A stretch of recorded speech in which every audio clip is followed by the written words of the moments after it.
How do I recognize sex trafficking in my daily life and profession? Remember, the sex trafficking victims, both male and female, are exploited into providing sexual acts for someone else's profit or pleasure. And the presence of force, fraud, or coercion does not need to be proven in cases with victims who are minors. There are 4 categories of red flags that you can use to identify potential sex trafficking victims: instability in life and relationships, belongings and physical health, trauma, and exploitation. Let's take a look at each category. Watch for these red flags of instability. Does the individual have a history of running away, foster care, homelessness, or couch surfing?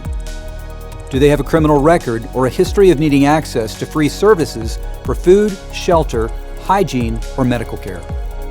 They may use online dating sites, share personal or explicit photos or information online, and have romantic relationships with individuals that are not appropriate for their age.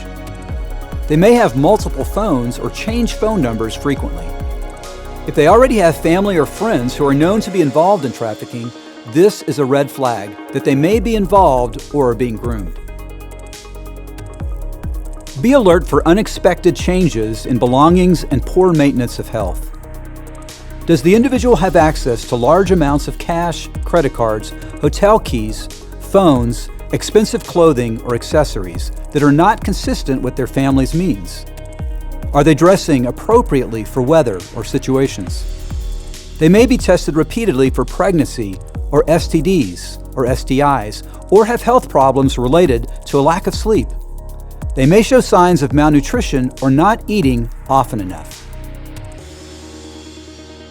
Watch for these physical and emotional red flags of trauma. Are there signs of physical abuse or assault, sexual abuse, or emotional abuse? Do you see physical signs such as bruises, scars, cigarette burns, or broken bones? They might also exhibit self-destructive behaviors, hypervigilance, or be easily startled. Notice if the individual exhibits signs that they are being controlled, threatened, tricked, or directly exploited and victimized. Is the individual staying with someone they don't know well? Does someone who is not their parent take them on travels or places that they aren't familiar with? Do their tattoos or scars suggest that they are someone else's property? They may have a prior history of sexual exploitation or abuse. They may talk about exchanging sex for money. What can you do? Educate yourself. Learn how to recognize human trafficking in your community. For Central Texas resources, contact us at arc2freedom.org or at the number shown here. Share what you learn. You are a mandated reporter. If you suspect minor sex trafficking, you must report it to CPS. Report emergencies to 911 and tell them that you suspect human trafficking. Report non-emergencies to your local law enforcement and the National Human Trafficking Hotline. Now, go tell someone.